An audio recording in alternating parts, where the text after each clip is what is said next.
బీఆర్ఎస్తో పొత్తు తప్పేంటి? రాజకీయాల్లో కలవడం విడిపోవడం సహజం. నటించేందుకు నడిచేందుకు ఒక కాలు ఇబ్బందిగా ఉంటే మరొకరి సాయం తీసుకుంటాం కదా. బీఆర్ఎస్తో కలిసి పోటీ చేస్తే తెలంగాణలో అధికారంలోకి రావచ్చు. మీడియాతో చిట్చాట్లో BJP MLA Rakesh Reddy viral అవుతుందే. అందరు అనుకుంటున్నారు ఈయన ఓపెన్గా మాట్లాడతాడు. ఎంత 12లో ఉంది. అందరు అనుకుంటారు మనోడు ఓపెన్గా మాట్లాడతాడు. అదే తేడా, అంతా మించి తేడా ఏం లేదు.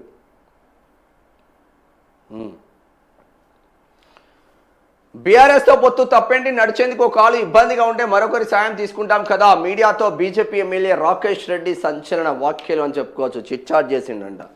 ఎన్నికల్లో బీఆర్ఎస్తో తాము కలిసి పోటీ చేస్తే తప్పేమిటి అని బీజేపీ ఎమ్మెల్యే పైడి రాకేష్ రెడ్డి, ఆర్మూర్ ఎమ్మెల్యే పైడి రాకేష్ రెడ్డి అన్నారు. రాజకీయాల్లో కలిసి పోటీ చేయడం విడిపోవడం సహజమేనని ఆయన వ్యాఖ్యానించారు. మంగళవారం అసెంబ్లీ లాబీలో రాకేష్ రెడ్డి మీడియాతో చిట్చాట్ చేశారు. గతంలో మేము టీడీపీతో కలిసి పోటీ చేశాం, ఆ తర్వాత విడిపోయాం. మళ్ళీ కలిసి పోటీ చేయడమే కాకుండా కేంద్రంలో ఏపీలో అధికారంలో ఉన్నాం. ఇప్పుడు తెలంగాణలో కూడా బీఆర్ఎస్తో కలిసి పోటీ చేస్తే అధికారంలోకి రావచ్చు.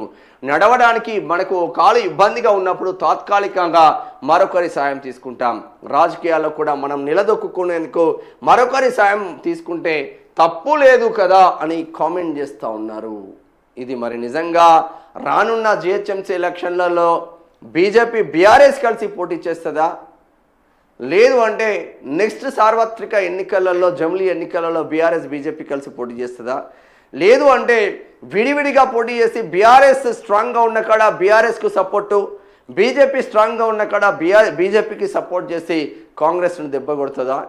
లేదు అంటే ఇది అసలు కుదరని పని, ఏకంగా మేము సింగిల్ లార్జెస్ట్ పార్టీగానే ఎదుగుతామని ఆ ప్రయత్నాలు ఏమైనా చేస్తుందా బీజేపీ అనేది చూడాల్సిన ఆవశ్యకత ఉంది. ఆర్మూర్ ఎమ్మెల్యే పైడి రాకేష్ రెడ్డి మాట్లాడిన మాటలు ఇవేం కొత్త కాదు. అందరూ కార్యకర్తలు, లీడర్లు అనుకున్న మాటనే. వీళ్ళ కేసులకు సంబంధించింది కూడా బీఆర్ఎస్కి సంబంధించిన కేసులన్నీ బీజేపీ కేంద్రంలో ఆపుతున్నది. కేసీఆర్ పైన, కేటీఆర్ పైన, హరీష్ రావు పైన ఎక్కడ చర్యలు తీసుకోకుండా కేంద్రమే మోకాలు అడ్డుతుంది. కాళేశ్వరం ఏటీఎమని చెప్పిన అమిత్ షా నుంచి మొదలు పెడితే, కేంద్ర మంత్రుల నుంచి మొదలు పెడితే బీజేపీ నాయకులందరూ కాళేశ్వరం ఏటీఎం అయిందంటే ఆ ఏటీఎం పైన ఎంక్వైరీ చేయమంటే ఇప్పటికీ ఎంక్వైరీకి గతి లేదు బీజేపీ.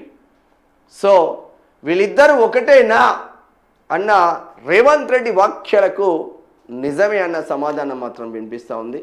నెక్స్ట్ ఎవరు ఎటువైపు పోతారో, శాశ్వత మిత్రులు రాజకీయాలలో, శాశ్వత శత్రువులు రాజకీయాలలో ఉండరు అంటే అతిశయోక్తి కాదు. అంటే ఈ పదం కూడా దానికి సూటబుల్ అవుతుందని నేనైతే అనుకుంటున్నాను.